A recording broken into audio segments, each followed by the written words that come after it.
और अब सीधा रुक करते हैं अरविंद केजरीवाल की प्रेस कॉन्फ्रेंस में क्या कुछ कर रहे हैं, आपको सुनवाते हैं। अपनी जान की बाजी लगा के आतंकवादियों का सामना किया। अपनी जान की बाजी लगा के इन्होंने पाकिस्तान का सामना किया, इन्होंने देश के दुश्मनों का सामना किया। आज भी 2 गोलियां इनके शरीर के अंदर हैं, उन 2 गोलियों को ये साथ लेके घूमते हैं। जब उत्तराखंड के वो चंद नेता उत्तराखंड को लूट रहे थे, देवभूमि को लूट रहे थे, तब ये शख्स बॉर्डर के ऊपर हमारे देश की सुरक्षा में लगा हुआ था।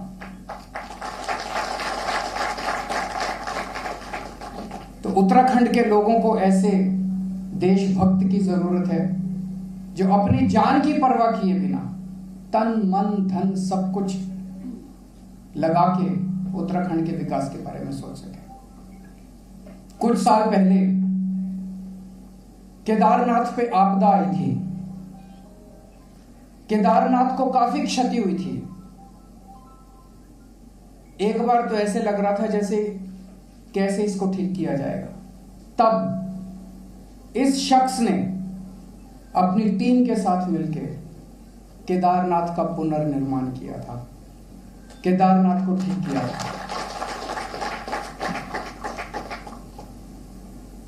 इन्होंने अपनी टीम के साथ मिलकर केदारनाथ का पुनर्निर्माण किया था और अब ये उत्तराखंड के नवनिर्माण करने का इन्होंने बीड़ा उठाया। दोस्तों, उत्तराखंड को देवभूमि कहते हैं हम। यहां पे इतने सारे हिंदुओं के तीर्थ स्थान हैं, इतने सारे तीर्थ स्थान हैं। बद्रीनाथ, केदारनाथ, गंगोत्री, यमुनोत्री, ऋषिकेश, हरिद्वार, जागेश्वर धाम, धारी देवी, गोलू देवता, कैंची धाम, बाराही देवी, टपकेश्वर महादेव, नीलकंठ महादेव।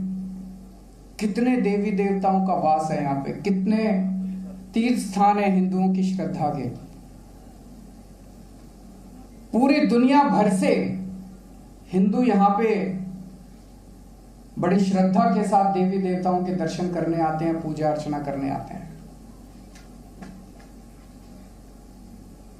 कर्नल अजय कोटियाल को जो इन्होंने केदारनाथ में काम किया, उसकी वजह से इन्हें भोले का फौजी भी कहते हैं।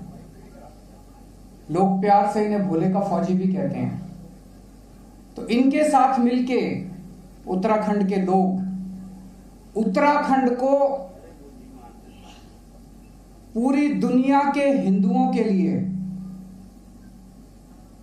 आध्यात्मिक राजधानी बनाएंगे। उत्तराखंड को पूरी दुनिया के हिंदुओं के लिए स्पिरिचुअल कैपिटल फॉर हिंदूज। पूरी दुनिया के हिंदुओं के लिए उत्तराखंड को हम आध्यात्मिक राजधानी बनाएंगे। आज भी बहुत हिंदू आते हैं, लेकिन अगर प्रॉपर व्यवस्था की जाए तो मैं समझता हूं कि इससे कम से कम 10 गुना ज्यादा पूरी दुनिया से लोग आएंगे यहां पे दर्शन करने के लिए, तीर्थ स्थानों के दर्शन करने के लिए। आप सोच सकते हैं, एक तरफ लोग दर्शन करने आएंगे, उन्हें आध्यात्मिक सुख मिलेगा, और दूसरी तरफ यहां के अपने युवाओं को रोजगार मिलेगा, रोजगार के नए नए अवसर पैदा होंगे। तो एक तरफ तो दिल्ली देश की प्रशासनिक राजधानी होगी और दूसरी तरफ उत्तराखंड दुनिया की हिंदुओं की आध्यात्मिक राजधानी होगी। अजय कोटियाल साहब वो शख्स हैं जिन्होंने फ्री में यहां पे बच्चों की ट्रेनिंग कराई, युवाओं की ट्रेनिंग कराई, और 10,000 से ज्यादा बच्चों को फौज में भर्ती करा चुके हैं। मुझे नहीं पता आप में से कितने लोग जानते हैं।